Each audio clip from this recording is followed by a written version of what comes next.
Welcome everybody to another episode of Celluloid and Scotch, and we're continuing our Halloween weekly shows, and nothing could have worked out better than a Friday the 13th fan film that we loved, a sequel to it coming out on Friday the 13th in October.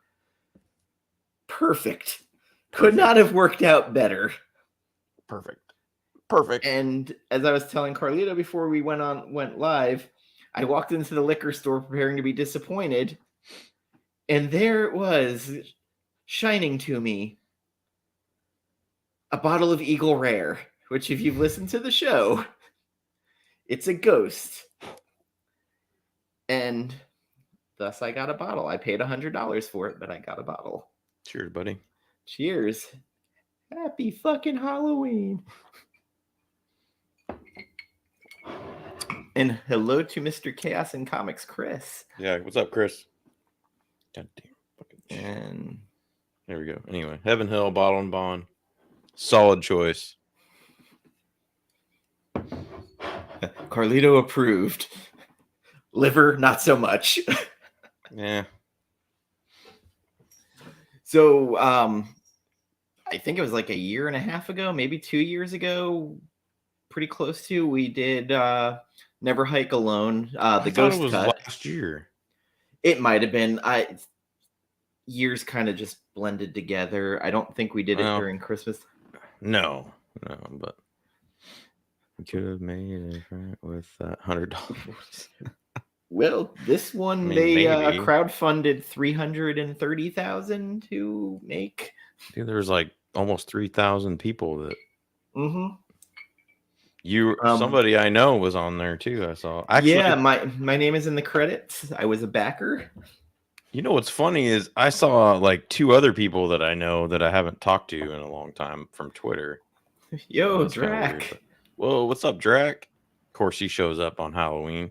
Oh, listen, it's his time of season. Just kind of like 13th. When I went on his show to do Dracula and you didn't make it because you had COVID. Oh, God. It's not real. It doesn't exist. It was the one show I've ever done with Panda. Dracula. I love Panda. Coming to suck your blood. Yeah. So I was kind of shocked with this because I watched Never Hike Alone. Yeah. I watched Never Hike Alone. Way better than... No. I'm just... Huh? Nothing.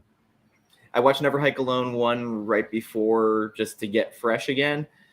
Turns out I didn't need to watch it because the first 20 minutes of this movie kind of went back and told you everything without having to go into detail. You stole my line. Yeah, I actually... Hold on a second. Let me get my bearings. I'm super tired. But I actually was about halfway through the first one. And then I was like, I'm running out of time. So I'll fast forward to the end, like the last 15 minutes before the new one started. But I didn't need to do that because the first half hour of the new one was like kind of rehashing it. So anyway. Yeah. I thought that was funny. I'm like, well, that was... Because there was a scene, I didn't realize the time was jumping in the beginning between the movies where Tommy meets up with the sheriff. And I was like, man, that's some shitty camera work behind that tree. Turns out it was Kyle MacLeod. See, I was thinking, I'm like, oh, this is fucking weird. And then, yeah. But, Kyle MacLeod. I also was surprised how much it touched into Tommy's trauma as a child at the beginning and him, like, waking up. And a lot of fucking dream scenes. Yeah. That kind of threw me at first because, I mean, I'm used to that in the Nightmare series, but not, I mean, all cards on the table, I haven't seen any Freddy movie besides, or Friday the 13th movie besides the first one and Freddy versus Jason. So, and then these two, but I don't think there was any. Zero. It's YouTube, buddy. Very disappointed. It is YouTube, though, yeah. Yeah. Cool. Actually, even on the Blu-ray discs, which I get from being a backer, there's no extras with nudity. Like, Oh. To be entertaining with no nudity, though, is kind of... It's interesting. And this paid homage to every movie. Did it? I was wondering about that because I kind of saw some stuff. I'm wondering if that's like Especially there's a photo from part 2. There's stuff from part 3 in there. There's stuff from part 6, which Tom Matthews was the Tommy in part 6. So to have him come back, and the sheriff was in part 6. So there's a lot of hat tips to stuff. The sheriff, I got a lot to say about. Yeah, and just before we get too deep into it, I'm assuming, I guess Tommy is actually, he goes back to the original films. Part 4. Part 4. Okay. He was in part 4, 5, and 6, disappeared, and then this series brought him back. Nice. They were trying to kind of make him like the Laurie Strode. I think you might have mentioned that. I might have. Also, Tommy, the actor who plays Tommy, Tom Matthews, was in one of my favorite zombie movies, Return of the Living Dead.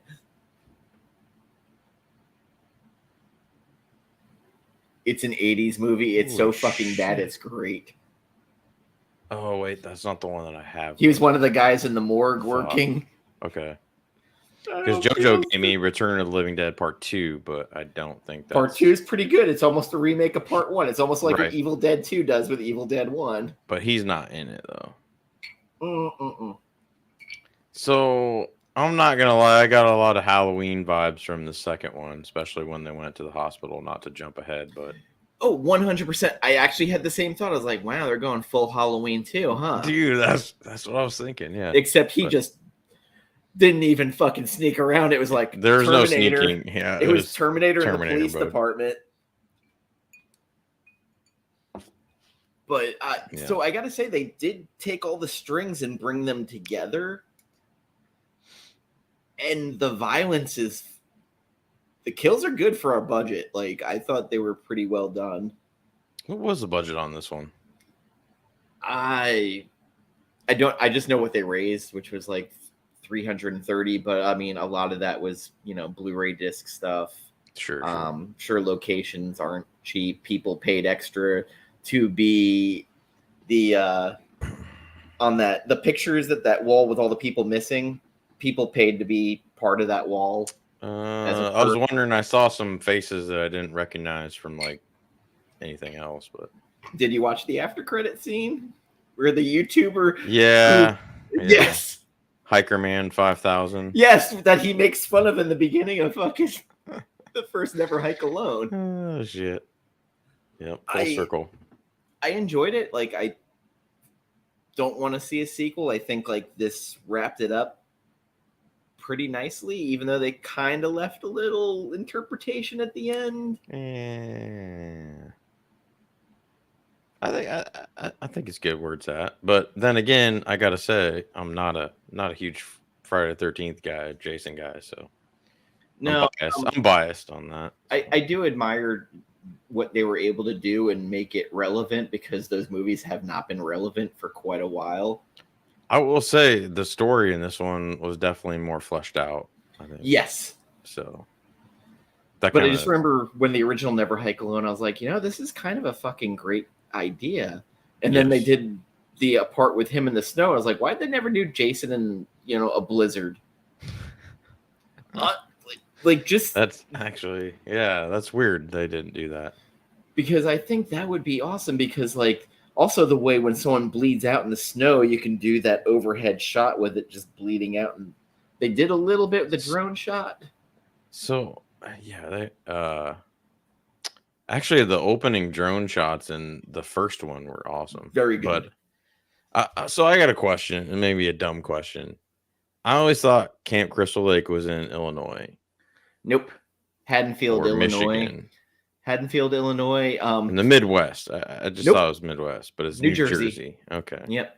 Right. Because they fucked up in part 3, they actually filmed in Jersey, and there's a sign that for the gas station that was in Jersey, so it kind of homed it there forever. And then part 4, they moved it to California, to the Redwoods. Yeah, I noticed they filmed some of this in California too. Mm-hmm. But I like how they went from Essex County to Wessex County. Yes. I don't know if there was a lawsuit there, or just like, you gotta kind of like that's cool. Get a little fictional here. No, like, dude, for a freaking fan film, goddamn, man, they're hitting it out of the park. I think.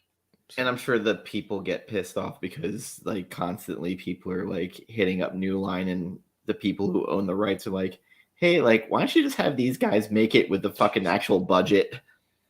I mean, yeah, that'd be Although nice if he had a. Brian Fuller is doing the Crystal Lake TV series, I'm interested. Hmm. And also I just saw Miramax got, or not Miramax, or maybe it was Miramax. They got the rights to do the Halloween TV series. Yeah, I I saw don't know something. how I feel about that, but A24 supposedly got the rights to do the movies, Yeah, which fascinating a little bit. it's interesting. But Very interesting. I so I watched this movie and I'm going, and there's a lot of shots in it where I was like, that's kind of clever. When they're in the hospital where they do that from the body cam, I thought that Oh was kind of yeah. clever. Yep. Absolutely. Yeah. And there's a couple of shots in this where I was like, oh, that looks a little sloppy.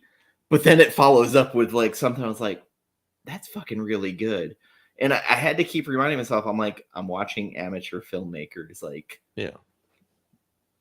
these are people who are doing what John Carpenter did making the original Halloween, where it was like, you got 330,000, do something with it. I mean, yeah, dude. For that budget, they did a good job. And the director is playing Jason in the movie. Yeah, I was confused by that. Did he do that in the first one too? Yep. Or... Okay. So they have a stunt guy, but when it's not stunts, it's just him. I mean, I guess I don't know because I've only seen the first one and then the Freddy versus Jason, but I think he moves a little too fast for me. So A little bit quicker movements than I what I think they were recall. homaging a little bit of the Michael Bay movie, weirdly. Because in that one, he moves fast and he uses stuff he would have Michael learned at Bay camp. What? What are you Oh, talking yeah, the 2019 or no, 2013. It was 2013 or 2009. There was one Michael Bay did, his production company. Jason I think it was, movie? yeah, Friday the 13th. I think it was 2009. You be fucking kidding me. No, I and didn't know that. he walked out of it when Uh, they at the premiere because there was too much boobs. This movie had like titties like crazy. Like there wasn't 10 minutes that go by without tits.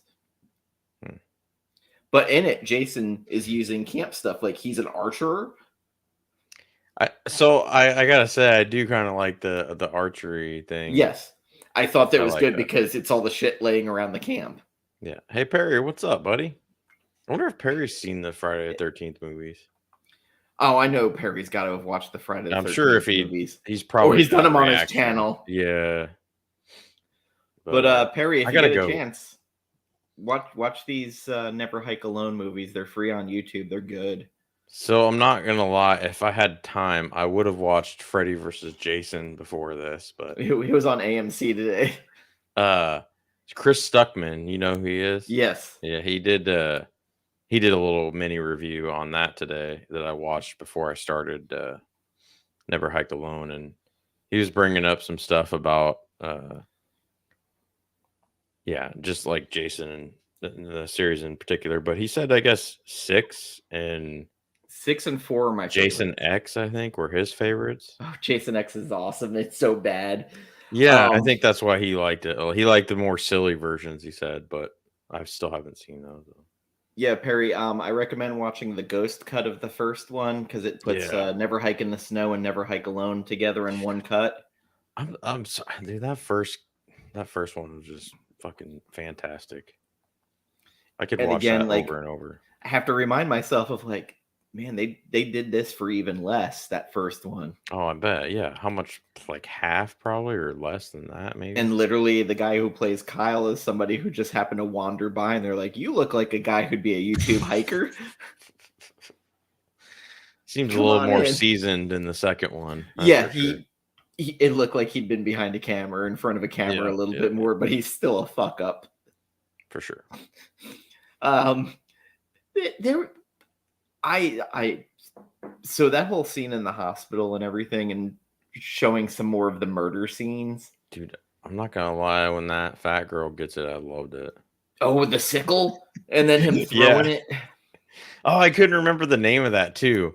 I was gonna bring that up. I like how in the first one, that one As guy soon with as I saw her running Coors slow beers on the lake, and he's like fumbles them and drops them and explodes, and then he throws the sickle.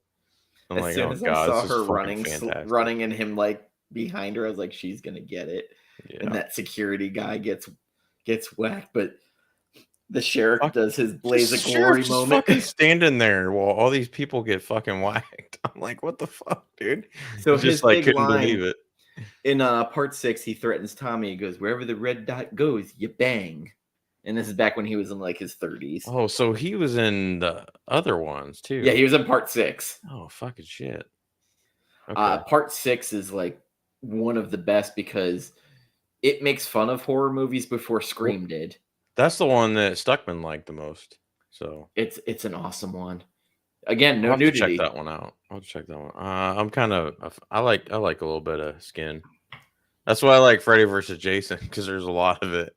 And like the first half hour, it's like three different sets of tits. That fucking girl, the main actress in that, I don't know what the fuck she's been in, but Jesus Christ, she had like just the most amazing stacked. Yes. Yeah. Stacked. Yeah. Because there was that scene where she's like running, and I'm like, bro, like, what the fuck? And I was like, I bet they're gonna get her in a wet t-shirt later. They're like, yeah, they did. Of course. And then they removed that line with Jason versus Freddy. Place your bets. Oh god. I'm so glad that was not in the actual film, because that trailer, I was like, oh my god. I mean, they had to do it. I mean, they even did the Vegas weigh-in. Yeah. And then finding out later that Rey Mysterio, the wrestler, was one of the stunt people doing Freddy's moves. Found that out recently. Wait, say that again? Rey Mysterio, the wrestler, he was one of Freddy's in that movie, his stunt people doing all the spinning moves. Yeah. Get out of here. Not kidding. He's in the credits. Did not know that. That's awesome. I didn't until the other day. I didn't know that until Movie Dumpster, when they were with Hack the Movies, brought it up. Nice. So I had to go back and freeze frame. I was like, holy shit. Yeah, I had to. I almost screenshot when I saw your name on the Indiegogo. And there's like a couple other. I won't name drop them, but you know who you are if you still follow me on Twitter. But it was cool getting that message from Heather today that she was like, that was better than it should have been. Oh yeah, dude! Like she was into it, man. I was surprised. Robert. G-Man, what is up, good sir? I'm gonna have to get you on for one of our horror shows, sir. Yeah, he kind of digs some horror, doesn't he? Oh yeah, and like when I almost tagged him in the post earlier today. We were talking about doing The Exorcist. I was like, now there's a guy who could probably talk about some Linda Blair head spinning. Shit. I could listen to him wax poetic about anything, man. He likes to talk about that stuff. Oh, yeah, I will get a hold of you. My other Carlito and I will. But we were also talking about doing an episode about our favorite horror scores. Which, if it's not Goblin doing if it's not Goblin doing Suspiria, I don't know what the best is. That's a good one. So that's one of my main gripes about this second one. I don't know if it was the same guy, but I like the score to the first one better. I know it's a nitpick, but that's just how I am. The sound mix actually sounded louder at the beginning of this too. The sound mixing was better in this one, but as far as like score goes, I was not feeling this second one that much. The Crayfice. Crucifix, I'm thinking. Crucifix. Oh yeah, the crucifix scene that they excised very quickly. Dude, I remember when I saw the re-release and they added that one scene they took out. when she's walking down the stairs, fucking Oh, backwards and shit. the crab leg. And I was just like, "What the fuck? That was not in the original." Disturbed the I fuck out still of love me. that scene where the priest is actually like, "It's an excellent day for an Oh, yeah. exorcism." Yeah. You know And what's he's funny like, is I never saw the sequels until Believer, which, good lord, I'm sorry I Part watched 3 that was shit. good. Part 3 was I really did good. hear that. I did hear part 3 was good. Was that back with Father from the It first was one? the young guy Dark-haired from the dude, first the one. younger one. Yeah. Yes. Okay. And the guy who played Chucky, Oh shit, actor Brad. Brad Dorff, he's Dude, in that it, guy's fucking and he amazing. is playing a serial killer who is possessed. Yeah, That's G-Man. the first Fucking Spider Spider Walk. Walk. Good lord. Ugh. I get chills just thinking about that shit. There was a lot, and then seeing the behind the scenes stuff, how like Linda Blair, just her body got fucked up from that because they did all practical effects. The new one was lacking a soul, from what everybody I've heard. I'm not gonna spoil anything, Robert, but I wasn't a fan. It was, yeah, like Dan told me, some critics had said it was soulless, and I was like, wow, that's a pretty accurate description. I couldn't think of a word to describe it, but that's, yeah, soulless. Also, if the people from Womp Stomp end up in here, thank you for That'd be retweeting cool. my stuff, because like that was kind of awesome earlier seeing my post get retweeted. Oh, you got your post retweeted? Yeah. I followed the director and everything, and nobody cares what I say. They're also at a film festival right now. Oh, nice. Wait, which one? I think they said they were in Salt Lake City or something at some Okay. scare fest or something. So I was gonna ask you. I suppose we don't have to do this on the show, but hey, Gore Vidal's here, everybody. Yo. Good seeing you both. Yeah, So good to see you. You know, Gore's in the chat. I gotta ask him. I have to ask. What is your favorite horror suspense movie score? Because I'm sure Gore's got one that like neither of us are thinking of. I'm sure. And also, Gore, have you seen Sleep Tight? It's a French horror film. It's got subtitles, by the way, to anybody that might be interested in watching it that doesn't like to read. Let him think. Yeah, he's gonna ponder that one a little bit. Gore's gonna be the one who probably has seen Martyrs. Oh, dude, we gotta discuss that, man. I'm telling you, I gotta be in the watch right that again. headspace to watch it again. He has seen Sleep Tight. What did you think of Sleep Tight? I thought it was creepy good. That makes sense. Oh, he hasn't. I think it's what's it called in French? I can't remember, but anyway, yeah, it was pretty good. I can't remember. He hasn't seen Sleep Tight.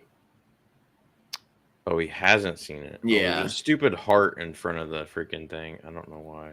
In the chat. Gave the film away to. You know what? I don't blame you. That movie haunts me. I'm not gonna lie, really I wouldn't mind owning that, but you can't buy it, right? You can find it. It's just, but it's like $300 or some shit. So when the 4K comes out, it'll be all regions. So that's what I'm waiting on. 4K is coming out? It's been talked about. It hasn't been. But what got my nipples hard actually was seeing Aliens 4K coming out. Ooh. Yes, the sounds being remixed, and they're taking. Cameron is going to be in the room for the re-editing, and they're going to make a master final cut. So a Snyder cut. Sort of, but by a more talented I wish director. Fire Guy was here right now. That would have landed a little better. But yeah, that's awesome. Dude, only 11 more days. The Others, 4K Criterion. I can't fucking wait. So Criterion's been killing it with their releases lately.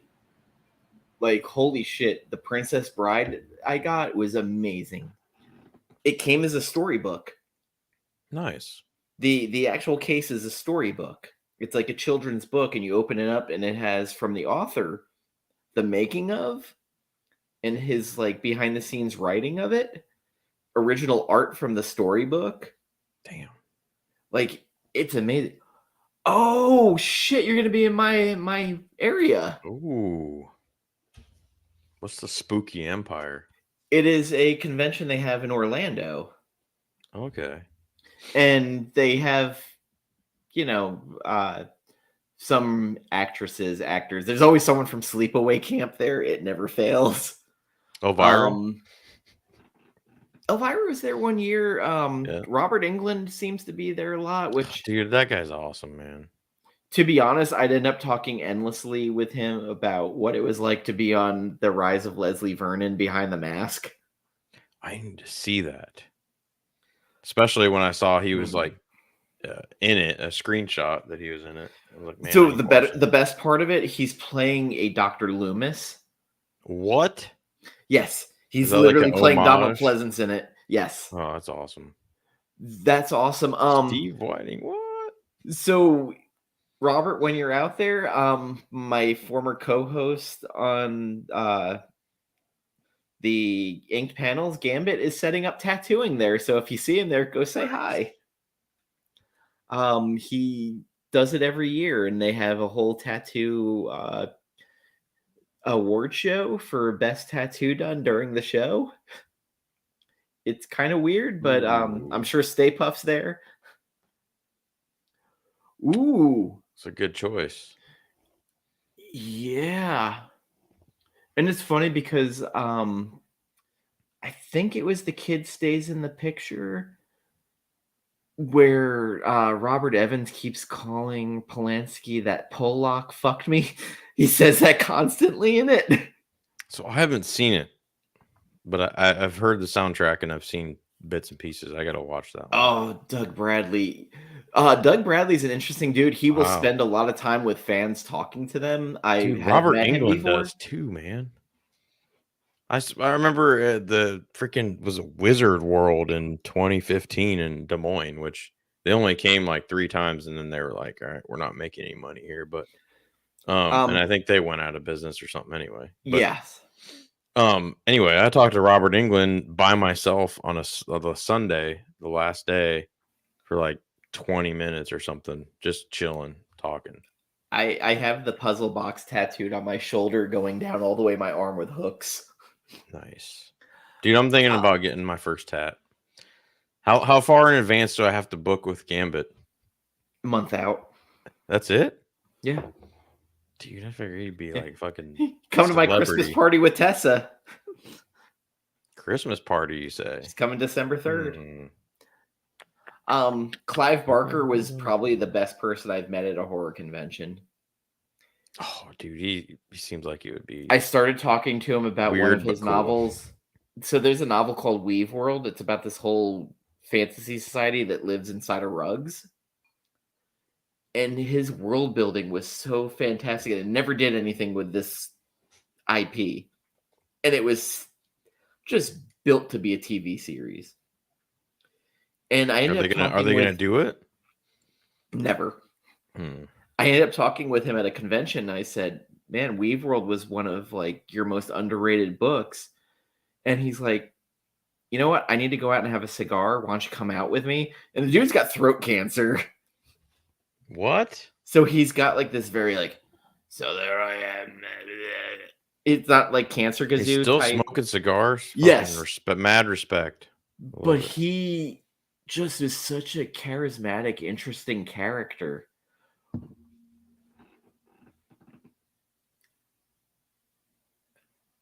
Oh my god, yes. 100%. Also for anybody, I know we're totally off topic now, What? but No the way. one with Scott Bakula, oh fuck, I can't remember the name of that movie. It had Famke Janssen in it. It's so good and it's so hard to get in physical. I love Giorgio stuff. Giorgio Moroder for Cat People was really good. Nightbreed was also really good. Actually, Nightbreed is super Dude, underrated. I would love to have a cigar with fucking Barker. That'd be awesome. So that is one of my highlights, and also the guy who played Dr. Smith on Lost in Space sat next to me at MegaCon in the bar there, and I noticed it was him. I was like, "Could you sign this?" And he goes, "Dear boy, one thing you will learn in this business is you never give it away for free." True. Um, I gotta look that up. Clive is one of the nicest people, and he just Oh, wants that to sit. guy. Okay. He just wants to sit down and have a conversation with people. And yeah, he's a painter. He did a kid's book where he painted every last page of it.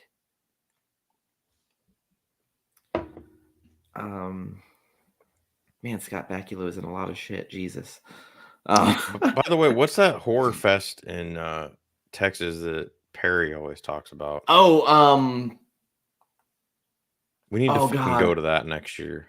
Swear to God. Dude. I'm waiting for Gore to mention this because he's in Texas area. Fright Fest or something? Lord of Illusions. Lord of Illusions has Scott Bakula in it, and it's way better than you'd ever think it was. I don't think it's Fright Fest. I'm gonna look it up, but I want to go there. Texas Frightmares. The most exciting part of the show when we start Googling stuff.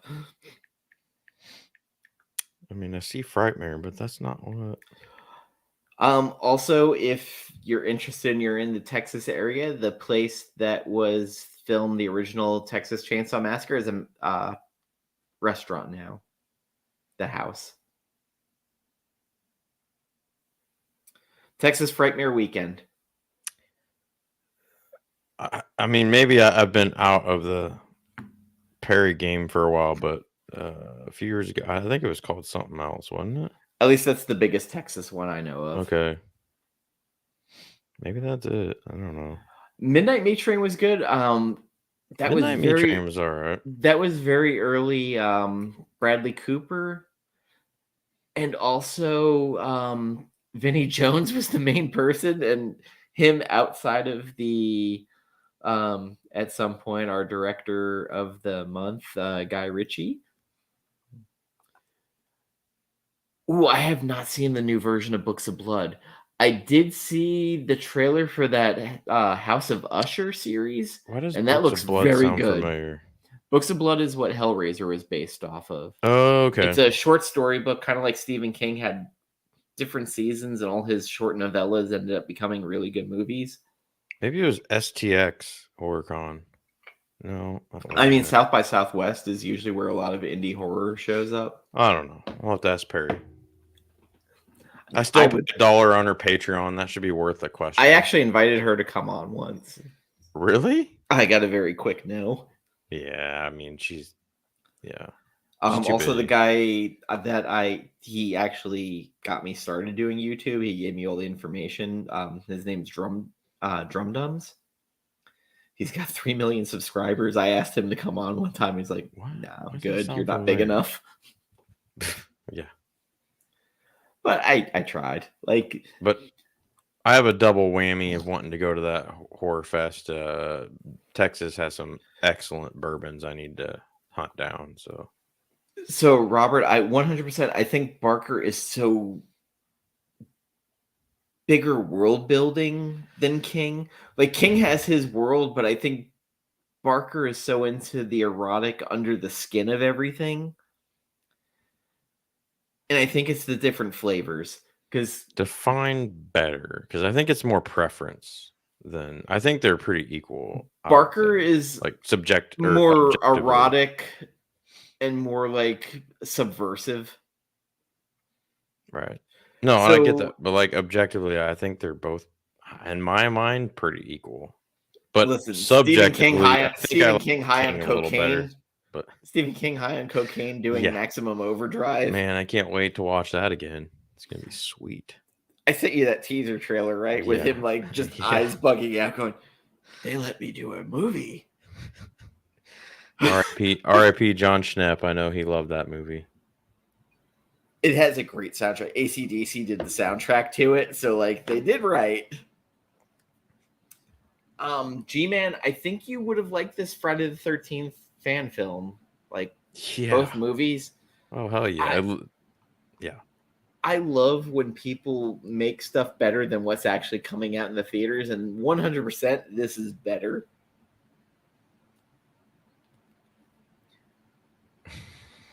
What is Pinhead? You mean the Hell Priest?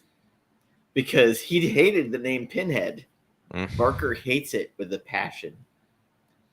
That's why he made sure when he did the Hulu remake, the new female Pinhead that's androgynous, he wanted to be called the Hell Priest. Was that pretty good? I heard mixed on that one. It was more in his vision. Okay. So, so Clive Barker never wanted the character to always be gender neutral. I do remember you saying that and hearing that, but yeah, I remember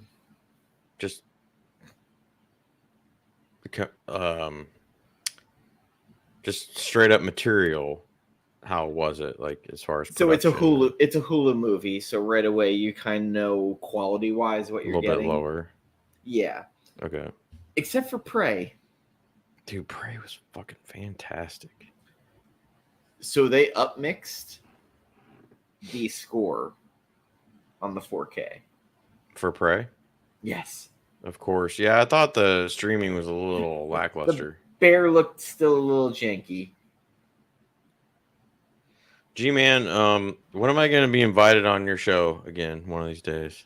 We just have to show up. I know. I just want to poke the bear. Also, I wanted to give a toast. I know this is a movie show, but it's comic related as well. The channel, Keith Giffen, Creative Lobo. Hold on. I pour another. Who died with a laugh, saying, "I got sick on purpose so I didn't have to go to New York Comic Con." Salute, my friend. May the Valkyries take you home to Valhalla.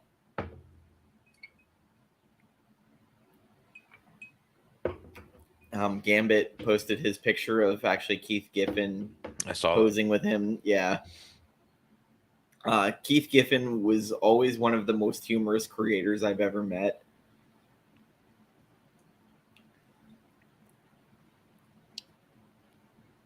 Yeah. Well, noon. Noon. That ain't gonna work for me. What's with this early shit? Come on, man. Go back to the Robert's trying to fit me in. Robert's trying to fit me in, bro.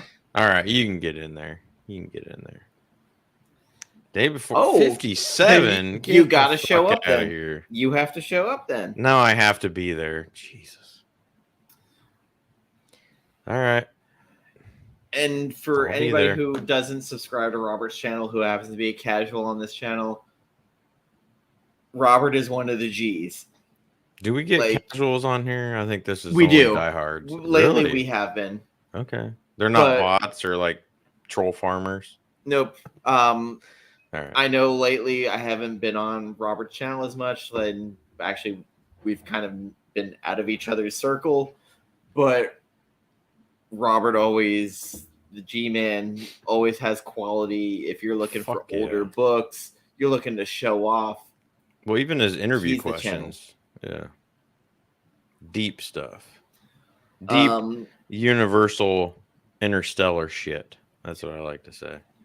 I also want to call out my man Rodney Barnes, who is now doing a African American horror podcast. Dude, I just started following about tropes on Instagram.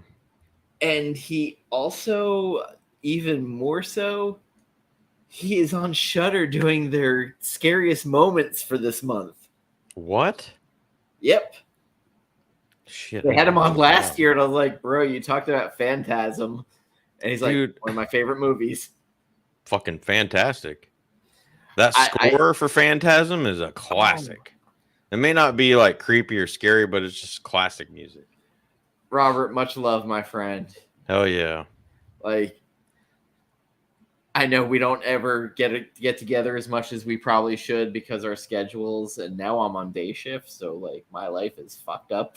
And I sold a third of my comics, so I'm kind of getting out of that business too. So, But every now and again, Robert will send me a message that reinvigorates me after a I show. don't get those anymore. I feel bad. We used to talk about Neil deGrasse Tyson and He Interstellar, sends and me videos every now and again, or stuff to kind although of yeah, he might have sent me philosophical. one fairly recently, but yeah, Um, Weirdly enough, like I think one of the ones Robert was in my chat for a while is the when tall man.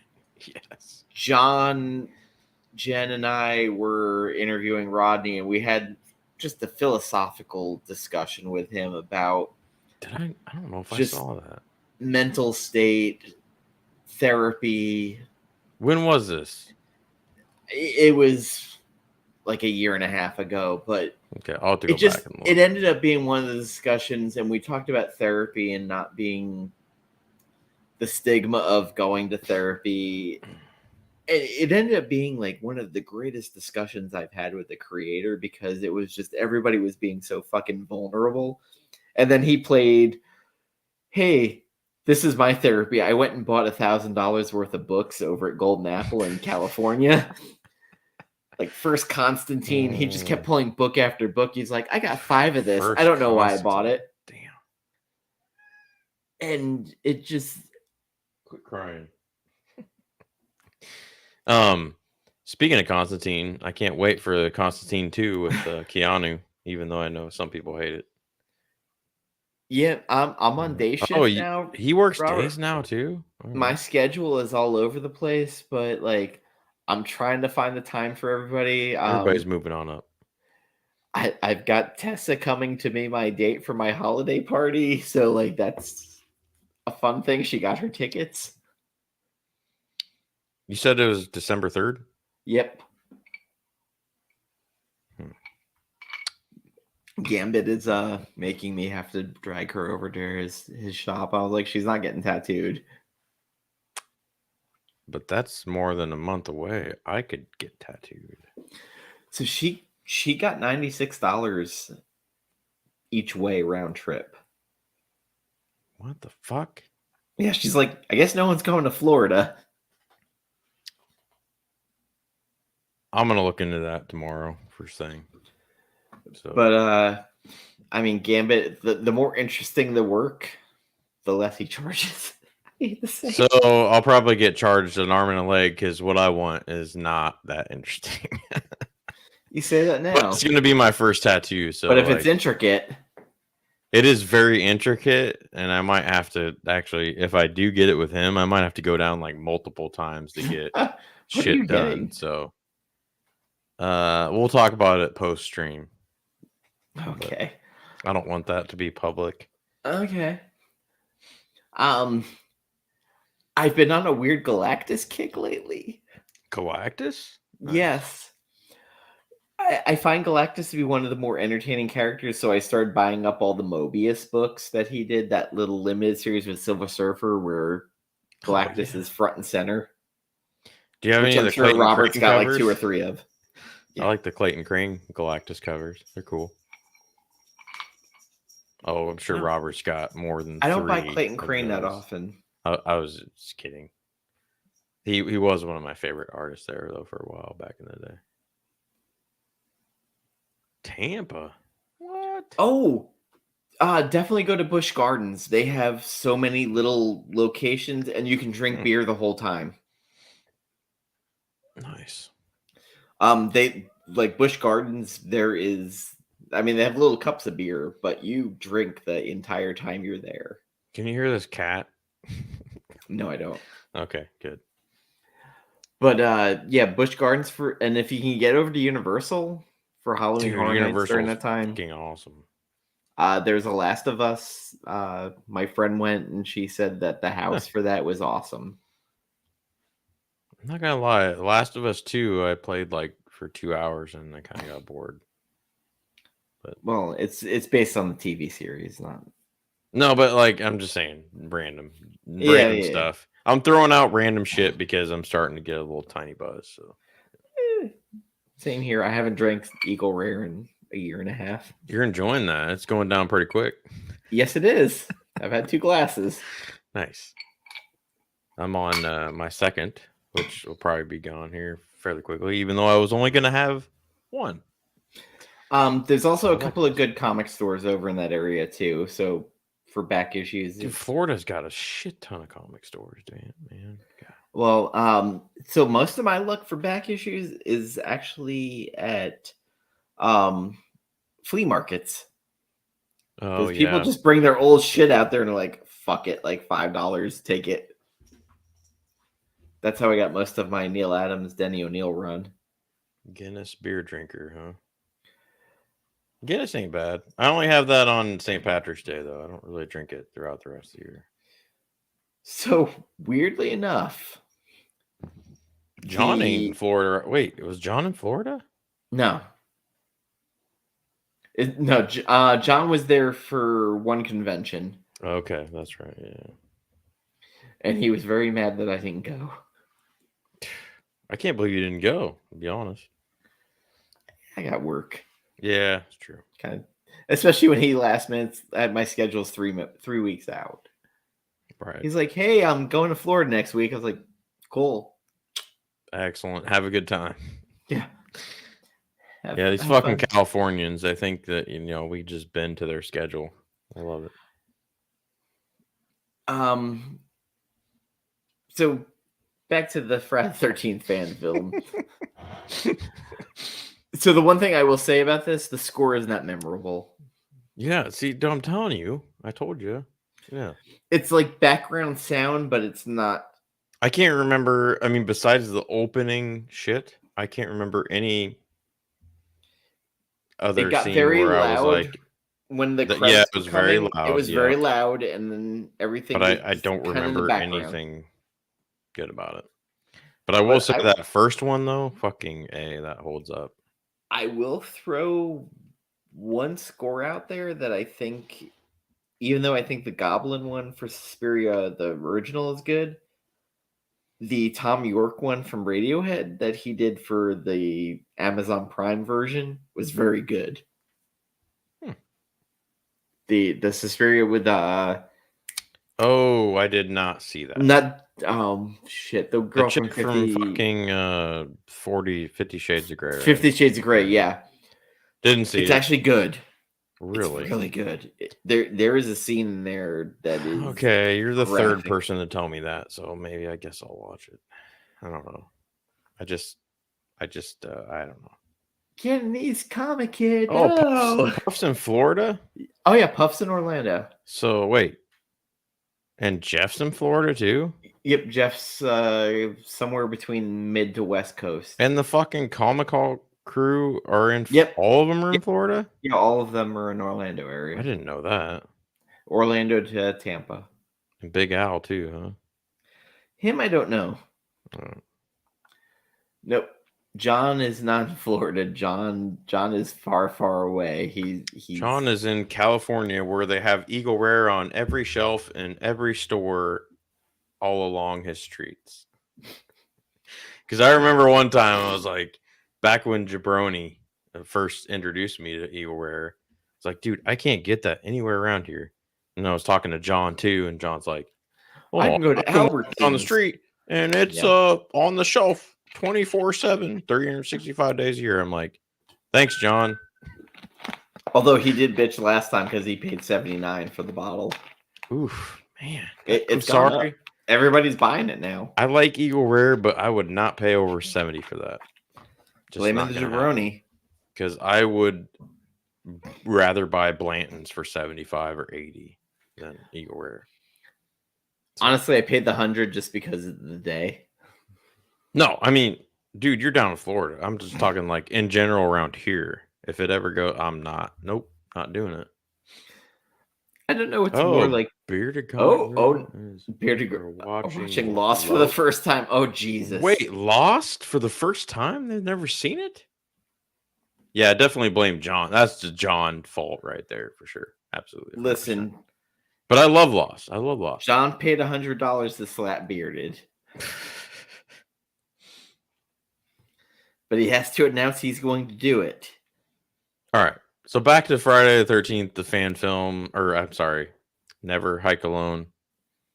1 and 2. What are your ratings on them? So I think part 1 is more cohesive. Yes, absolutely, 100%. I believe I gave that a 7 out of 10 when it first came out. I think I was pretty close too. And I think it's a pretty solid rating because, again, you have to figure that it is a fan film. Yeah. These were guys that did it on the cheap, but it is very well done. Yeah, but they spared no expense for quality, though. I love it. There were drone shots in it in the opening. Yep. That I'm gonna get killed for this. I thought it was almost as good as the opening of The Shining. When they didn't have drones back then, so it was helicopter shots. No, but I'm with you because there is a scene where whoever is in the Jeep, it might have been that Kyle MacLeod dude. Yes. I was like, dude, this is reminiscent of The Shining. Yeah. Like, just drive. And I really think that's what they went for, but it was with a drone. That's a fucking fantastic homage. I'm not going to lie. And I think Kyle MacLeod's kind of a lovable loser. Yes.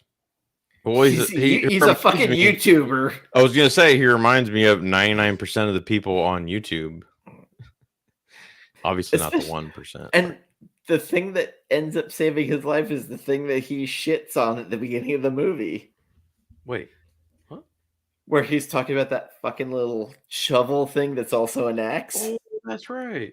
He shits on it at the beginning of the movie. He's like, piece of shit. Good call. Good call. God. So there's little things that come back in that movie that I think's pretty brilliant, and the way they do Jason in it, he's menacing. Yes. They call him Ghost Jason because when he wants to be heard, you hear those heavy ass fucking boots. I'm not gonna lie, as far as for continuity's sake, which I would say is probably my second kind of nitpick. There's some parts where I'm like, wait a minute, how the fuck did he get from over there to in the water and behind the dude? But there's a lot of hallucination shit too, and that's why I'm like, okay, you got to remember, and it's a little confusing, a little bit, especially for people that wouldn't think about that stuff, like just general audience. But I guess for us, like, it's like, okay, yeah, I can accept that. But so for closure purposes, I'll probably put the new one 6.5 out of 10. It's good. Don't think it's as cohesive as I'd probably the go first one. 6. I'm not gonna. I mean, again, the time jumping on it is a little confusing. So if you're not in the know, yeah, I love the director. I also think you could watch it without having watched the other one and know what's going on. Oh yeah, because it basically starts like towards the half end of the first one. Yeah, but. I mean, I love the director. I love the ambiance and the shots and the way and the acting. And even, like I said, the script in this one is a little bit more fleshed out.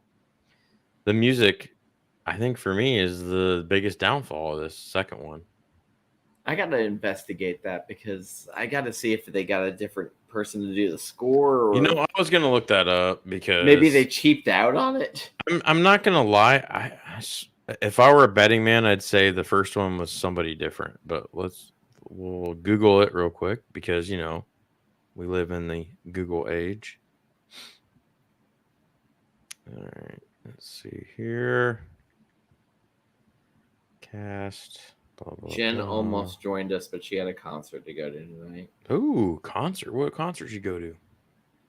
I've never heard of them. Like VNV Nation. There's some like Scottish EDM band. Ooh, I like EDM. I do too, but I just like, I don't know who the fuck these people are. Then again, I like everything now, finally.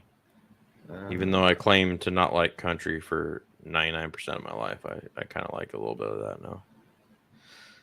I just outed Does myself. not say who did the score. Never I Go On, This composer. was the mixer sound designer.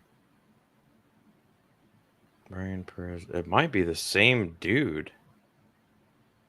Never Hike Alone 2. Composer.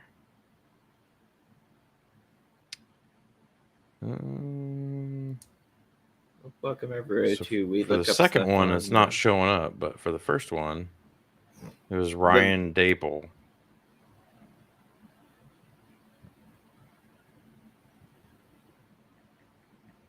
Is there going to be a third one? Nothing that I know of. I mean, honestly, I hope these dudes just get hired to do the TV series. Spoiler alert, I'm seeing some stuff online that is hinting towards the third one, but they did leave it open at the end, kind of. Not really, but did it's kind of like the end of from Freddy the versus it's kind of like Freddy versus Jason at the end. Like, I like that. Jason versus Michael. So there was a script at one point for Jason versus Pinhead. That not Jason, Michael versus Pinhead, where Michael Myers had gotten one of the puzzle boxes. I'm sorry, Pinhead's too smart, and Michael's a fucking idiot, and so is Jason. So I think Jason and Michael versus each other would be better. That's my 2 cents. So, like, Pinhead versus Ash? Pinhead versus Freddy. Pinhead versus Ash would be awesome. Fucking amazing. And even Ash, even though I don't know that much about Ash, but again, you watch Evil Dead 2, you will know everything you ever need to know about Ash. All I gotta say is watch Chris Stuckman's review of Freddy vs. Jason, because I love how he describes the psychological damage that Freddy does to Jason in that film, because it's hilarious and awesome. I have a question for you. Have you watched Trick or Treat? No, I haven't. It's on my list. It's good for an anthology, but I don't love it as much as other people do. She's in high spirits. G-Man, her GoFundMe didn't quite hit what it needed to. What? So for anybody out there, I'm not sure if it's still up, but Jen's GoFundMe, I want to say she was almost 3/4 of the way to the 25 grand. Dude, last time I checked, it was high, but she kind of stalled out about 15K. Really? But she's a beast. I mean, that's not gonna stop her. But her stubborn ass probably was already pissed off about having a GoFundMe to start with. Yes.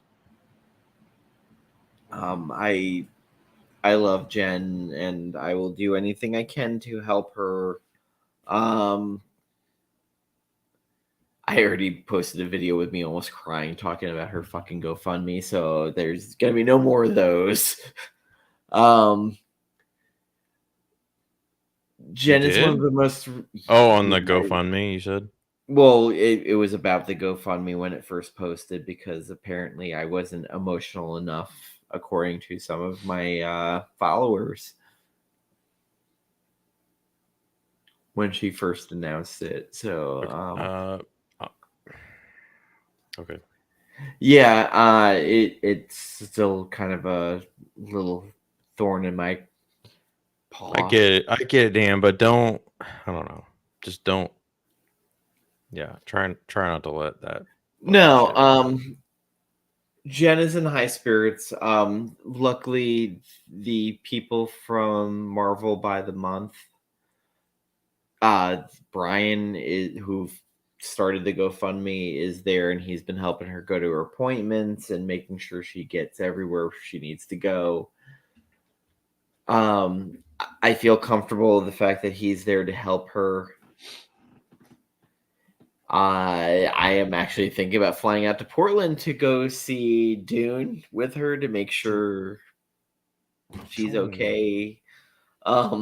I don't want to invite myself, but I'm telling you, man, we need to do that because I got a friend up there too. So Yeah, Dune got pushed back, and I mean, Robert came on to do the review of Dune when we did it, talking about the movie. I love watching you, Robert, and Jen talk about Dune because you guys know vastly more than I do. But I'm just a layman, like I love having the person who fucking hasn't watched it to hear their thoughts, though, who hadn't read dude. it. That fucking movie was amazing. God damn, it made me want to read the book, and then I borrowed the book from a friend at work, and I was taking too long to read it, so he took it back. So I had a person tell me Denny Villeneuve was a hack at work, and I like started to flip out. I was like, all right, like I get the arrival was So confusing. I don't understand that, dude. I have a boss at work that says the Arrival was one of the worst movies of all time, and I'm like, I don't understand how you're getting to that. My boss It thought was, my sandworm he thought was a graboid from Tremors. dude.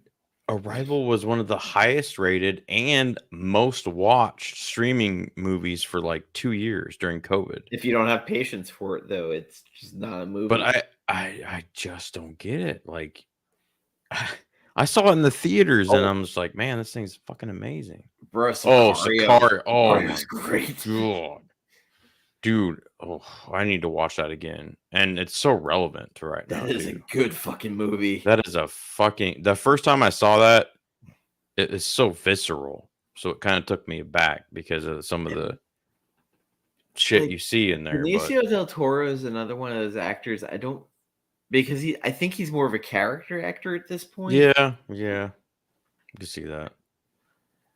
And He definitely was in the MCU. That's for sure. I kind of feel that way about Benicio del Toro too, where I feel he's a better character actor. Mm-hmm. Dude, dresser. Yeah, I kind of brushed it off, Robert. Wait, I knew Michael on the front and Sam on his shoulders. What's he talking about? Michael Myers and then Sam from Trick or Treat. Oh, okay. I was like, wait, what? What I missed? He went 3 different directions with discussion, but I'm sorry. I missed Sam's Tangled Web, so I was thinking like Sam from Sam's Tangled Web. I brushed off the other stuff because I knew 3 weeks before she ever announced it that she was going through what she was going through. So I had, in silence, had to go through what mentally I was going through. Yeah, fuck that drama. Exactly. Everything. Robert. Perfect. I couldn't have said it better. Yeah, Jen.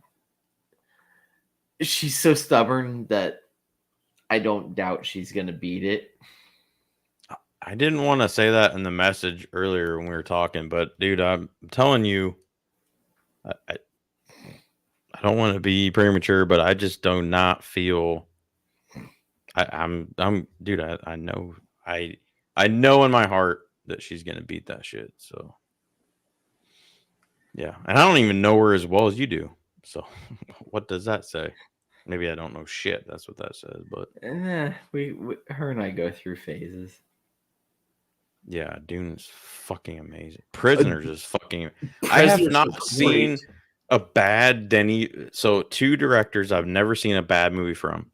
Nolan, of course, because I'm a Nolan fanboy. Everybody, Ryan was here, make fun of me. Okay. Well, no, John and I talked about the blank checks, the blank check directors. And yeah. like, as far as I know, Nolan hasn't put out a movie that Dunkirk was misunderstood. And I rewatched was Insomnia, and I was like, why is this better than when I remember seeing it when it first came out? I think when it came out, I was not in a good place, so I didn't like a lot of things. But yeah, it was way better this time. Villeneuve has already said he wants to do a 3rd Dune film to do the downfall of Paul. Dude, Villeneuve, yes. Give him a blank fucking check. We're good. Have you seen the Canadian shooting one, the school shooting one? No, I saw the Kevin Smith one where he was on the Comic-Con It's one IMDb of shit. Denis' first films he ever made. And after I saw Blade Runner and Prisoners and Arrival. Blade Runner's the one he gets fucked in the mouth about more than any other I movie. don't understand that either. I'm sorry. And I don't get it. Ridley Scott has come out to defend him, going, Don't get it. I wrote the script. I fucked it up. Polytechnic. Oh. Fucking amazing. So there's a couple that I haven't seen of his, but every other one I've seen. Oh, I haven't seen Enemy yet. I need to watch that. Robert, I got no control over anything, buddy. He's got control over everything. Controls everything. Got the whole world in my hand. Yeah, Villeneuve, I honestly feel it's the second coming of Ridley Scott. There's going to be some misses. There's going to be some hits. I think that's kind of downplaying it. Not going to lie. I think he's the second coming of Christopher Nolan. Not going to have any misses, all hits. At least in my head. So the one thing he has that works against him, he's a fanboy. Yeah, but so was Guillermo. Which, had you told me years ago, like I remember when Zack Snyder first put out Watchmen. Yeah, don't. No. When Watchmen came out, I was like, he kept it as close to the book as possible. I love Watchmen, dude. Not gonna lie. So there's that weird like in between phase where you can be a fanboy, but at the same point you have to make things make sense. No, I know Bearded likes to say I'm a Snyder fanboy, which couldn't be farther from the truth. Because I didn't like 300. And really the only movies he did that I was a super fan of was Man of Steel and halfway Batman v Superman, I guess. That's about it. I mean, really, that's it. So when it comes to horror movies, who are your go-tos? Like, who is if they put out a movie, you got to, I know we've joked about. Are you asking me or the chat? You, because Christopher Nolan is, we joke about if he did a horror movie, we'd have to watch it. Dude, if he did a horror film, that would be fucking mind-blowing. But, like, who's your, like, if a horror director puts out something, you're like, you know what? I probably got to check it out just because. Well, I mean, it used to be Wes Craven, R.I.P. Which Wes Craven, I mean, honestly, every other movie. Yeah, there's a few that were kind of missed, but Red Eye's people the one under the stairs, Red Eye. Red Eye's the one I go back to that I'm like, how did people just miss this one? Dude, how did I miss that one? Because I'm pretty sure I hadn't seen it. I'm a Cillian Murphy fanboy, though. I was not. I wasn't a huge fan. Even after Batman Begins, I was just like, I don't know who this guy is. I'm not really. But also, you know what changed me on that? Peaky Blinders. Oh, fucking totally bought in after that. I was just like, yep, this Serpent in the Rainbow with Bill Pullman was a huge Wes Craven movie for me because dealing with voodoo in Haiti. Oh, I know I've seen that, but it's been a long time. Fucking great movie. And Bill Pullman's the dude from Independence Day, right? The president. Yes. Okay. Yes, there's a cursed movies about it, about how they were filming. I've definitely seen Revolution. It's been for fucking ever. Sorry, I'm cussing a lot. You probably no. Demonetized. We're past the 10-minute mark. It's after 10 minutes that you get demonetized. I heard that. Yeah, I'm not monetized to start with because I'm not at 500. No, I have to get 500 subs. So hey, if you're watching and not wait a minute, you're not at 5. I thought you were like 700 or some shit. No, I actually lost subscribers after John posted that I was 30 away. Oh well, it's because of John. I mean, I blame John. It's all John's hanging fault. John hanging out with us. Do a campaign. I'll get you going. You'll get back up there. It's John. He's like, I hang out with these heathens that talk about fucking horror. John. God damn it! Just ruins everything. So like, Wes Craven's another one. Like, if he comes out, I'm like, I gotta at least check it out. Oh fuck, dude. John Carpenter, even though he's been in his twilight years, I'll take a look at what he's doing. Toby Hooper was another one when he was alive. Yes. Robert, 100%. fucking amazing. By the way, I heard Gen V is fucking great for the boys. I've heard that too, and it kind of makes me mad because I wasn't going to check it out because I was like, I'm not going to like this. And now I've seen a couple people that I trust. They're like, actually, this is really good. And I'm like, fuck. Now I got to watch it. So you're asking what director, like currently? Yeah, who's a director horror-wise where, like, if they put out something, you're like, you know what? Like, I probably need to check this out. Just a horror director, or yeah, general? because we're talking about horror right now. I mean, well, we kind of off subject, but around anymore. But because what was the Italian dude that did Suspiria, the original? Argento. He ain't around. No, his daughter. Yeah, it's Dario Argento. Yeah. Yeah. Nowadays, I'm not a huge Argento fan, weirdly. That's a good question. Horror only, right? Yeah, because like John Carpenter's someone, he comes out with something. I kind of want to see what the fuck he's involved with because even his bombs are kind of somewhat interesting. I'm gonna have to Google because Big Trouble in Little China was technically a bomb. Because the Heaven Hill is hitting a little bit heavenly right now. So, Dan Trachtenberg is one recently that I will check out.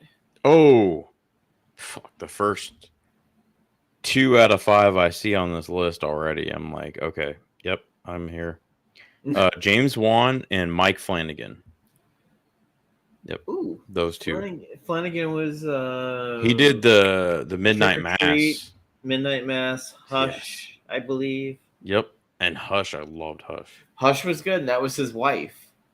Really? Who was the deaf woman in it, yeah. I did not know that. Yeah, he puts his wife in a lot of And movies. Also Eli Roth. He has one coming out soon. Thanksgiving. I can't wait.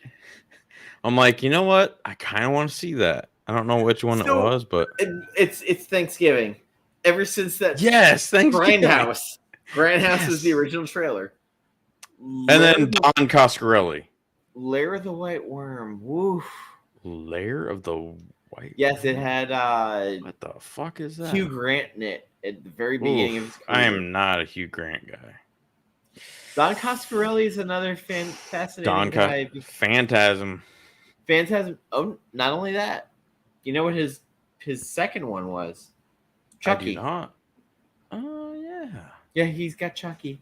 Was the TV show any good? Have you watched that at all? The TV show I hear is great. I've heard that, but I haven't heard that from people that I trust yet. Holy shit. Look who's in the house.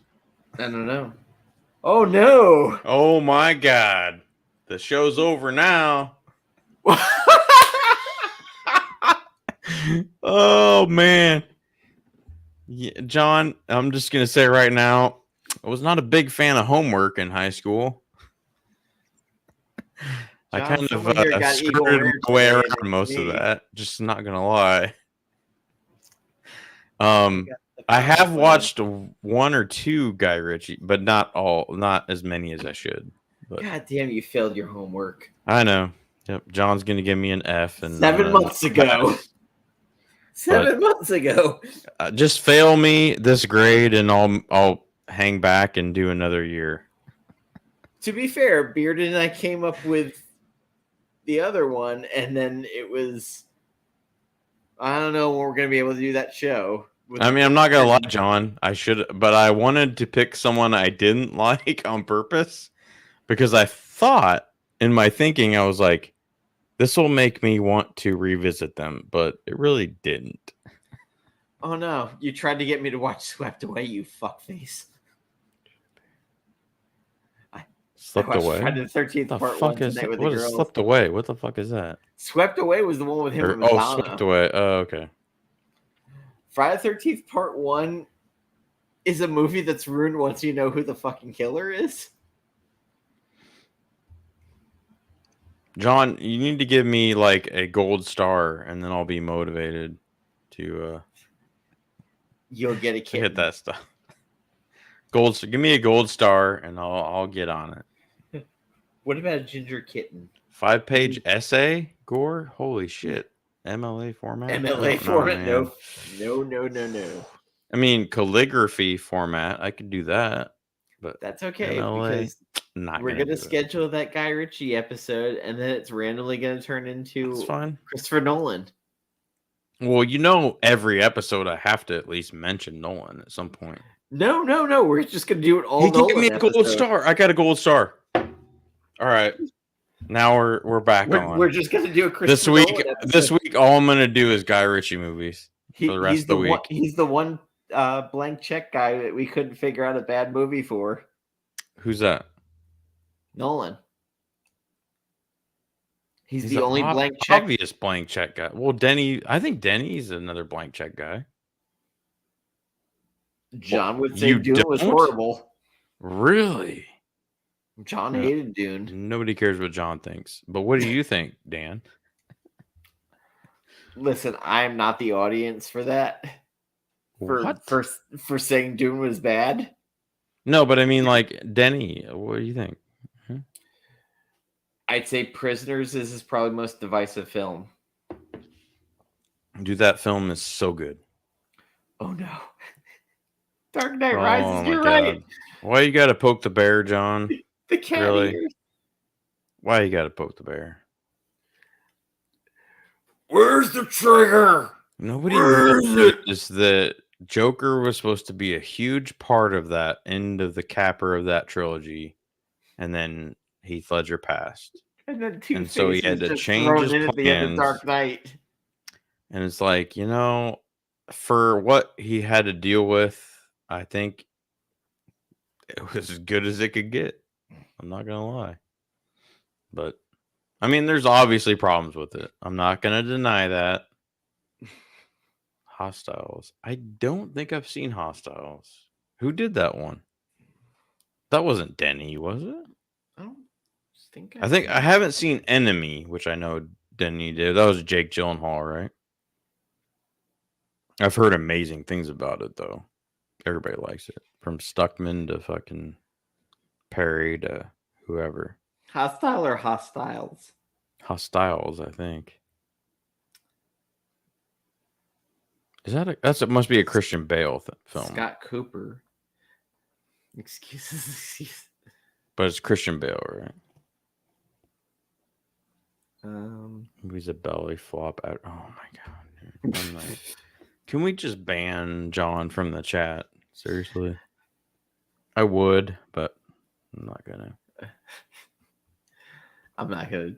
John's my co-host for our other show where we pick weird movies that don't really go along with the other one. So you're saying I should ban him? All right, that's fine. We'll go ahead and no, I'm not gonna do it. Hostiles with The Searchers. Oh, by the way, did you get my Strangers message?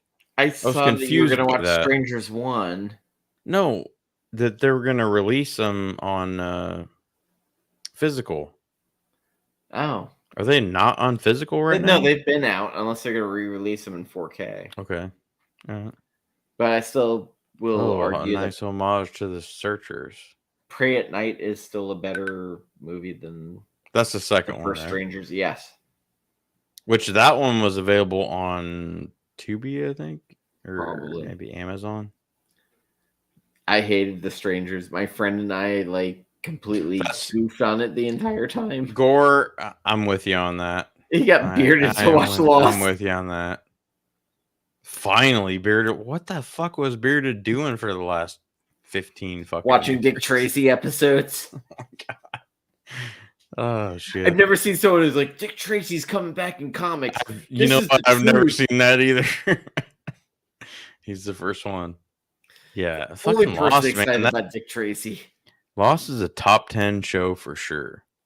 I should probably do a rewatch soon on that, actually. Still not better than The Wire. So I couldn't get past the second season of The Wire. I should probably just skip that, like Fire Guy Ryan says, and go to 3. I think The Wire season 2 is probably the strongest because they just completely drop everything to. There's some dude at the docks that fucking annoyed the shit out of me, and I was like, I can't watch this. Was it the Polish dude? I think so. One of the Chris? Polacks. I don't know. I One know. of the I'm just Polacks. throwing out slang here, slang terms. The Strangers Part 1 is on AMC Plus. Part 2 is on Stars. Okay, maybe that was it. Amazon was offering Stars Yeah. like free trial or some shit. So I think it was Lost Season 3 that I could have thrown out the fucking door and never watched again, and I would have been okay. I don't really remember. Or was it 4? I can't remember how many seasons. On It the was the second to waterfront. last. It was Am the I second to talking about last On the season Waterfront? I don't know what I'm when it talking was about. like Gore, I don't know. Gore, I don't know what I'm talking about. Don't listen to me. I just wrote the Stupid. script for Empire Strikes Back with Hurley. Can't remember if it was season 4. There's a season I couldn't watch because it was just so fucking stupid. Yeah, Lost is all worthwhile. I'm gonna agree with that, 100%. I respectfully. I can't really. I mean, okay, so there was like a midpoint that was like, I think maybe second half of season 4, maybe, where I was like, okay. So anytime time travel really becomes a prevalent thing, I start tuning out. Yeah. It's because you don't know the DoD research on time travel. I just fucking hate time travel. I read enough X-Men books that I don't need time travel ever again in my life. I get it.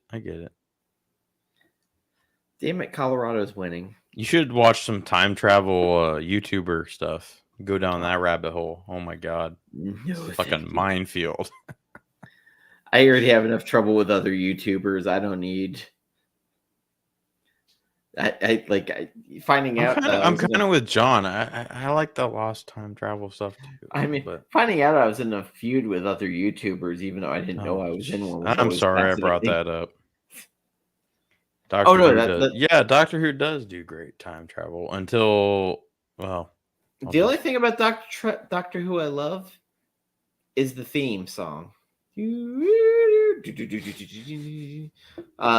does a great remix of it. I like that Rose. She was hot. The first one? The one who became Nebula? Or is that a different one? I only saw like the first few seasons, I think. I don't watch. I don't Who.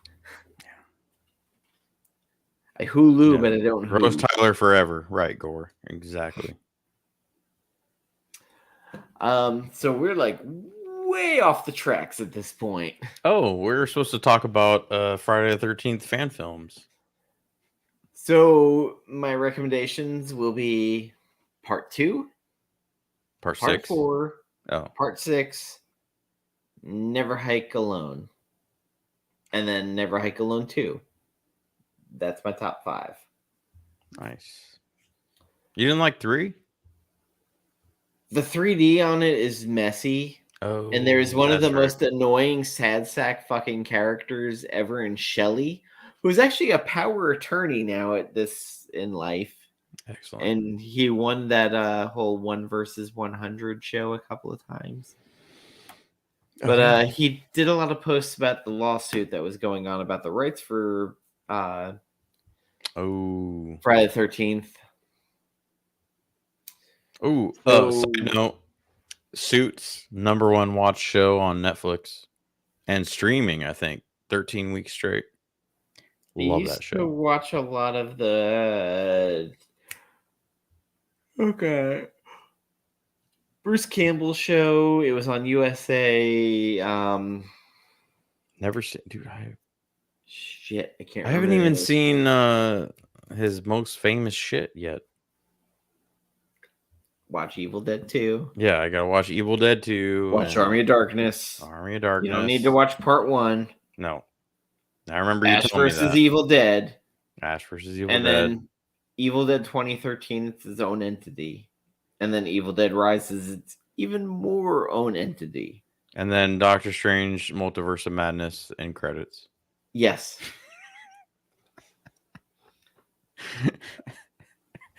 Oh shit! So funny. Yeah.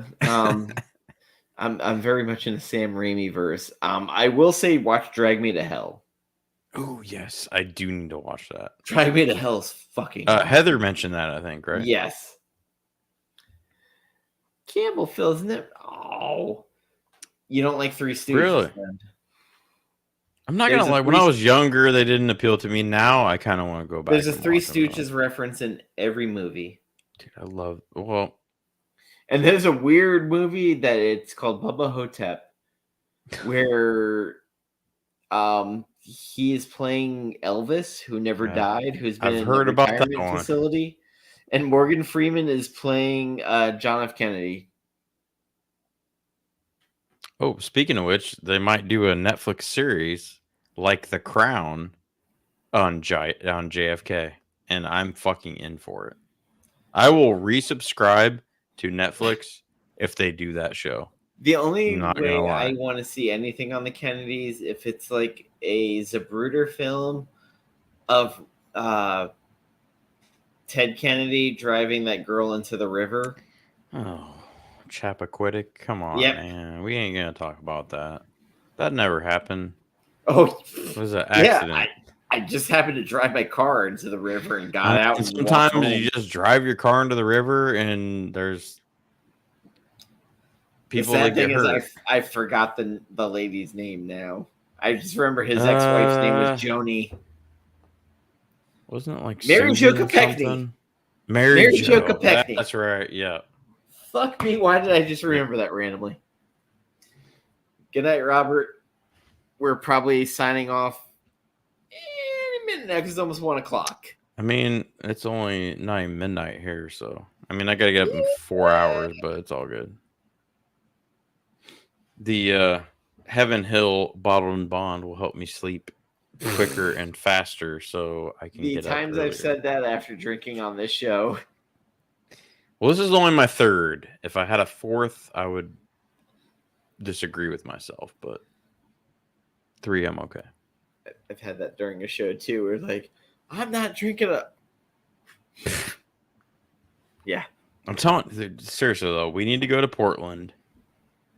And also I need to go get a tattoo from Gambit for sure. Maybe even my first tattoo. He's got a heavy hand. So I mean, it's not gonna be very creative, but it will be very detailed. So you're gonna get one of we'll talk off stream. It's not don't even joke around. You're gonna get one of Paulie Walnuts complaining about the cheese. No, that would be funny though. Or like, you go to tie your shoelaces and they're wet. Yeah. Why the fuck they wet? What the fuck? Anyway. There's a website that's just like relevant Seinfeld and it has like George Costanza as a member of a hardcore band as a singer. Like just dumb shit. Did you see Jerry Seinfeld's post about maybe doing a reunion? The season finale actually becoming relevant? Yes. Yeah, about them doing reunion on it. Yeah. I think it's. I gotta check out Hostiles, Gore, Rosamund Pike, and Rosamund Pike. I don't. Rosamund Pike. I mean, that name sounds familiar, but Gone Girl. Never seen it. Oh, still need to watch that. Somebody spoiled the ending for me on that, so I was like, "Well, I guess I don't need to watch that fucking movie." Rosamund Pike's acting during it. She is like next level fucking crazy during it. Like it's worth watching just for her acting. Even Neil Patrick Harris. Oh, that's who that chick is. Okay. Oh yeah. Yeah, she's all right. I like her. She's fucking nuts. And Bond Girl. Yeah, she was Bond Girl. Oh, speaking of which, we'll save that for something. Well, I got Fast 10 to watch at some point. They had a sale on Amazon, and I'm still on Peacock right now for my trial, so I'm gonna probably watch Fast 10. It was $10 for the 4K, and I was like, "Well, I can't turn that down." Yeah, I've got the other 9. I'm not gonna lie. I'm probably gonna buy the box set when it goes on like clearance sale. But yeah, even though I have the first 5 on. I had a huge Philip Seymour Hoffman discussion at work today about his best roles. Oh, dude, that guy, man, he is missed in the acting. So world. I talked about that one where he was the priest, the one with Mark Ruffalo. What the fuck movie was Where it that? was about the Catholic Church that the guy was diddling the kids. Wait, was that like Michael Keaton and shit? Yes. I didn't Where see it. it was a good movie, but John and Bearded and Fire Guy. Everybody recommends that to me, and I haven't seen it. when I did the I immediately talked about the Mission Impossible with the Megan Fox would have made a good Bond girl. Yeah, you got a wife, you got a girlfriend. Not as good as Monica Bellucci, but I'm gonna find her. I'm gonna hurt her. I'm gonna hurt her real bad. Dude, that guy fucking killed it. He would have been a great Penguin. If he didn't like that character. Holy shit, I would not disagree with that. 100% would have been my Penguin. God damn, he would have been. Batman, you got. I need to buy all the Mission Impossible movies too. When Batman, they do you a got set a wife. for that. You got a girlfriend. I'm gonna find her. I'm gonna hurt her. Yeah. Like the girl with the cat ears. And I'm not gonna lie, Along Came Polly when he did his comedy stuff. Oh yeah, yeah. Fucking hilarious. Raindrops.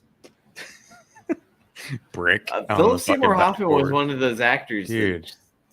A great character actor that had some really standout. Yeah, Gore. Sorry. I mean, not sorry. Because, I love Megan Fox, but Monica Bellucci.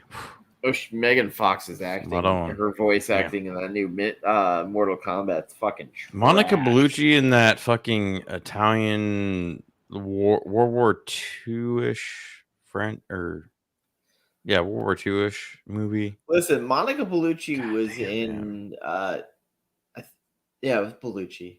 She was in the movie with Clive Owen. Yes. I hate that movie. He delivered a baby during a gunfight. I should have tweeted this because someone was like earlier, like, what's a movie that objectively you don't think is really good, but you just fucking love it? Shoot 'em Up is one of those. The body is trash in that movie, but he's so entertaining. He's fucking Bugs Bunny. Or no, he's Elmer Fudd. Elmer Fudd, and Clive Owen is basically Bugs Bunny, right? Yeah. And also, Clive Owen delivers the best line about turn signals when they're in the guy driving the Mercedes. It's like, he's eating carrots constantly. He's shooting with the fucking carrot. So good. So wait, Monica's dating Tim Burton? Good Lord, Tim Burton. You know what? Like, Tim Burton, cheers to you, because holy shit. For anybody who got here for a lot of Molina. That's what it is. I need to get that on Blu-ray. Anybody came here for a lot of Never Hike Alone talk. You got about 20% of that. We got like 50 minutes in of it, and at the extent of the movie. That might be a little over exaggeration. No, over 2 hours, I think we got like. But so Never Hike Alone 1, 7.5 easy. Never Hike Alone 2, solid, not as good as the first one. So and you have to kind of understand what it's going against. Yeah, and it tried to tie up a lot of loose threads. But I will say the story was a little bit more solid, which doesn't make sense because the movie wasn't as good in my head. But I will say the pacing was fucking great, though. I didn't feel pacing was good. Bogged down. No. And that is a huge for independent movies I watch.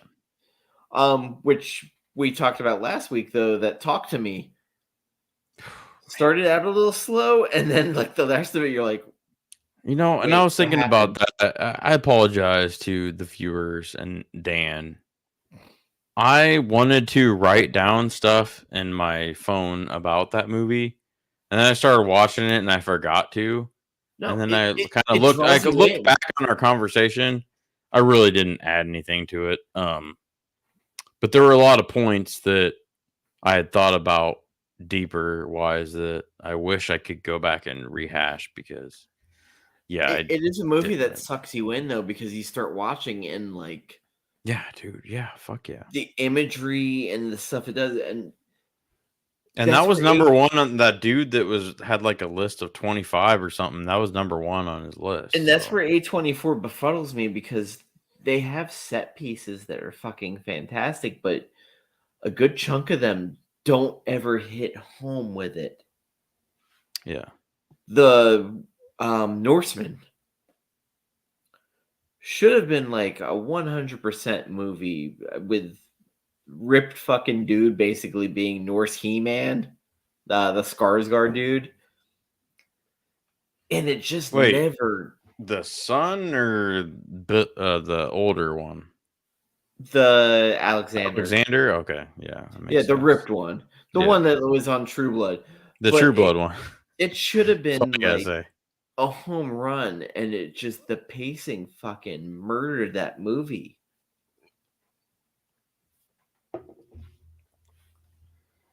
Yes, there was a talk to her. I remember that I never foreign heard about film. that. It Hmm. was one of those ones that was on like Cinemax or Showtime, like super late at Hmm. night. Like you had to work to watch Skinemax. that movie. It could have been Showtime where it was like, hey, we don't think highly enough of this to put in prime time, but we'll put it on at 2 a.m. So if you happen Dude, to come home drunk, you might fucking catch a Talk to quarter of Me it. is fucking stellar, man. That is close to the others, and I'll have to rewatch the others because it's been like probably 15 years. But once I get that in, we'll be talking about it See, for you sure. said the others, and I kind of started rotating towards the first Conjuring. Yes, no, absolutely, yeah, I Yeah. see that. Yeah, Just because of the suspense parts of it, where there was some really no, like genuine fucking creepy ass fucking I parts. get it. I just more was thinking of in a broader general spectrum of spirit conjuring, kind of like playing with And spirits. I just saw that But my post got liked about today's show by the girl who's the woman who's the associate producer of Never Hike Alone 2. nice. Sorry, we talked about it. We talked about a lot of other stuff. Yeah, no, that's awesome, man. Dude, if you could land one like anybody involved with those films, man, I'd love to come on and question them because I got questions for I would sure. end up asking a lot of questions about the actual like where the money went, and I probably inappropriate conversation. I don't care so much about the money. I'm not gonna lie. I don't care about that, but I can So, see why you do because you were a fucking funder of that shit. well, So no, I got actually, honestly, like I'm curious about to book the locations. you. How much of the Ooh, budget goes into that? Because especially don't. Never Hike in the Snow was during COVID. But during yes, and I saw the director. I think posted on Twitter.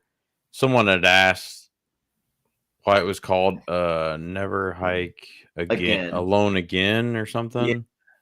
So now it But makes sense we're because gonna it make was it three going back. parts, but because of COVID, they just kind of made it into one. Yeah. Anyway, But also going back because it kind of referenced back to a never hike right. alone. It Yeah. makes sense that they said don't do it again. But my But main thing would be like oh, I forgot what I was gonna say. Go ahead.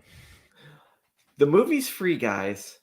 Like Yeah, seriously, go fucking watch it. fucking amazing for I free. mean, God damn. and No I commercials I either. didn't have one No commercial pop. ads, nothing. Not one pop. Well, I do have YouTube Premium. I don't know if that I don't. matters. I don't. I didn't have Okay, one. so no ads. Fucking A. But seriously, watch Never Hike Alone, the first one, the ghost cut, because it has both of the Yes. first ones cut into one. Never hike in the snow and then Yep. never. And it's cut in numerical Yeah. order or sequential, so makes sense. And then watch part two. Is there a change in philosophy during it? I think so. Yeah, a little bit. I think they wrote themselves into a bit of a corner, Yeah. realized they did. But you can watch part two without ever watching part one. I don't think you're lost. Yeah. There's some details you'll miss out on it, but you'll get the main details of it. For But sure. I would recommend watching part one. And even though this is like supposed to be basically like right after the events of part one, basically, or simultaneous slash right after. There's sheriff's three things going on at 3 different 10 times. years older and like 100 pounds heavier. But anyway, because it's part 1 came out in 2017. 2018, 19, somewhere around there. Well, they filmed it in 2017. Okay, yeah. So it came out in probably 2018. Gotcha. Never Hike in the Snow came out during COVID, which was a fucking nightmare. Dude, I'm telling you though, man, for independent films, holy shit. So there is some some talent. The shit. Like it and subscribe to this shit. There is talent behind that camera going on that you have to realize they're doing it guerrilla style. And there's no like, what do I want to say? The Blu-ray for Never Hike Alone showed how they did the effects, and they got somebody who just came out of effects school doing it. Really? And it was a woman, and like she did above and beyond what they were expecting. There's no like tropey money shots like you would expect in typical horror. There was a little tropey in the second one. There was a little bit, but maybe because I've watched Halloween 2 recently. Yes. No, the second one, yes. But as far as overall, no, not really. So, and then plus it's YouTube, so you can't really do that because then they strike you. Honestly, it's a brilliant kind of way to get themselves out there by like, hey, we're going to put it out there for free on YouTube. Unfortunately, it's before everybody gets their physical copies, which I'm a little spicy about. I kind of want to get physical copies of this. And I haven't even seen the original Friday series. Like, you can get them from the Indiegogo. No, you can get them from the Indiegogo still. Really? They're still taking money for them, yeah. Okay. Yeah, you can get the ghost cut, and you can get the new one because they haven't produced them yet. Fuck yeah. Just Blu-ray, though, not 4K, right? Blu-ray, yeah. Yeah. And I'm going to throw my recommendation for anybody out there looking for a spicy, fun movie. Go out there and watch Big Trouble in Little China. One of my coworkers today was quoting it, and I loved every fucking moment of it. Dude, if it hadn't been for you, I probably would have never seen that film. I'm not going to lie. So I'm in the break room getting a drink out of the machine. Guy goes, it's like I told my ex-wife, I can only drive as fast as I can see. Other than that, it's all in the reflexes. And I stopped and looked at him. I was like, are we really going there? And we started doing the low pan back and forth to each other. Oh, God. 3,000 years, can't find a woman with green eyes. Well, Mr. Batten.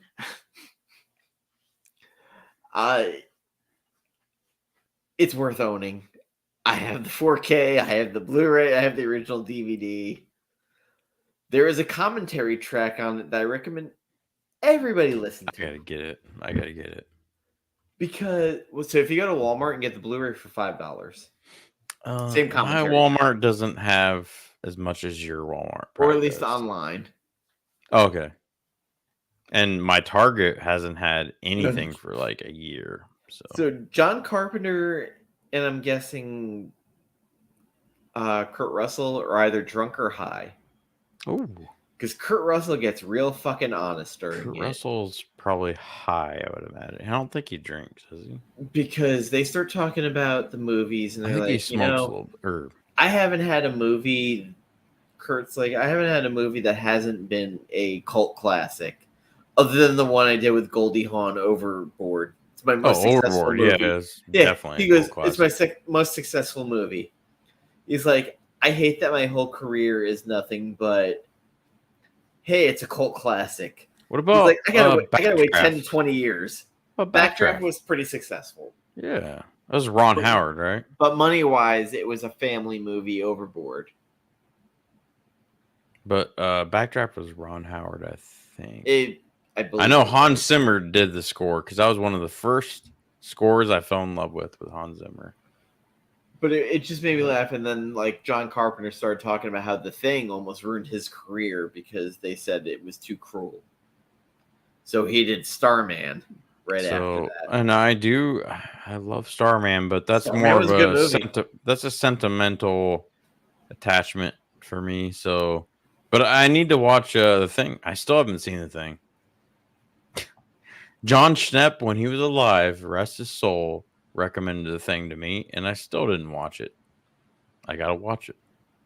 And for anybody wondering who John Schnepp is, he used to be on Sorry. Collider. Yeah. And Huge horror fan, comic fan. Did the documentary, Yep. The Death of Superman Lives, which I will recommend to anybody because it's going to be a rabbit hole you're going to go down to. Yes. And you're never going to come out from and be the same.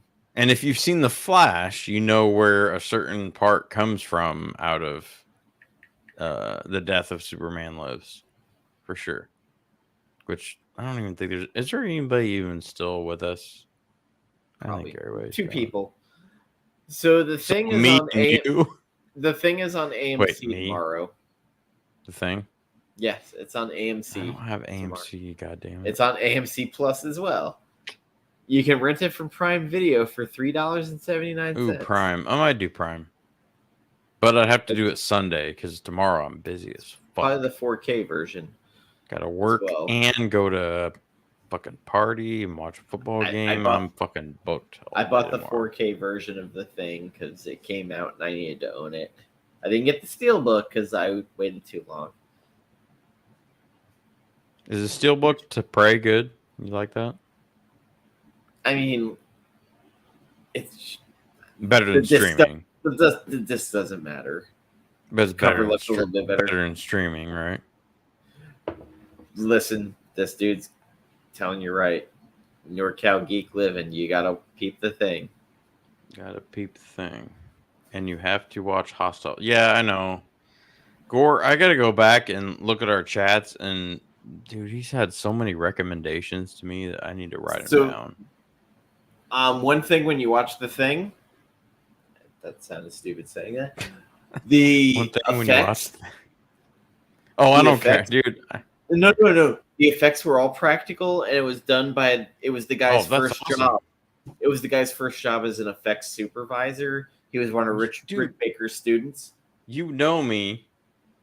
I'm a Nolan fan. I love practical. I do not like CGI. No, it's the guy's first job, so you're gonna sit there and go, "What the fuck? How did he do this?" I don't even care. Like it doesn't matter. Practical, whether it's low key or high, I love it. I'm not a big fan of CGI. I really am when not. I found out this was the guy's when I found out this was the guy's actual first job he ever did, it's even more fucking probably amazing, brain breaking. Yeah, that's awesome. Yeah, I'll keep that in mind. All right, Gore, definitely for sure. Hostiles and The Thing. All right, everybody. It's almost 1:30. I've been up for a long time. Yeah, I gotta get up in 4.5 hours or 4 hours actually. Yeah, you're 12:19 where you're at. 4:30. Boom. Thank you, everybody, for joining us. If you have any questions or want movie recommendations, you can find us on Instagram. Our stuff is in the description. And Never Hike Alone Part 1, the Ghost Cuts description link is in our description. And I think we'll be back next week with Terrifier 1 and 2, and maybe with JoJo. Maybe. You talking to her? I ain't talking to her that much. I had floated it during our last episode, so I sent her the link for Never Hike Alone 1 and 2. I know she's sporadically busy, so it's hard. Yeah, I never realized she was going to be one of my people. Dude, I'm telling you. Okay, so that's one of the things that has boggled my mind for the last 2 years, because you two should have been. We never went to the same this and that circles. Yeah, make it happen for sure. Okay. Yes, he's going to watch The Thing, and then we're going to do a report. Fuck yeah. I mean, someone ruined the ending for me, but I'm still going to watch it. So. Oh, no, there's stuff. If you pay, it's Nolan, you got to pay. Well, you know me. I mean, I love Nolan shit, so I'm you got to pay attention during it because OCD. There's shit during it that the guy who did the principal photography said there's little tricks of light in it. Ooh, Yeah, I love that. That's like kind of like Blade Runner style. I Dean love it. Cundy. He did Jurassic Park, the DP of he did Spielberg and Carpenter. 5-page essay MLA format. Not gonna happen. I'm just gonna go ahead and throw that out there, Gore. No, but I'm gonna need a oral report about maybe 20 Excel minutes. format or like a presentation, but not MLA. No way. No. Thank you everybody for tuning in. I think it's gonna be Terrifier 1 and 2 next week. I gotta look at my Yes. schedule. We'll figure it out. It's gonna be gory. It's gonna be bloody. It's Terrifier gonna 3 have coming out next year. scary Just saying. clowns. Bye, everybody.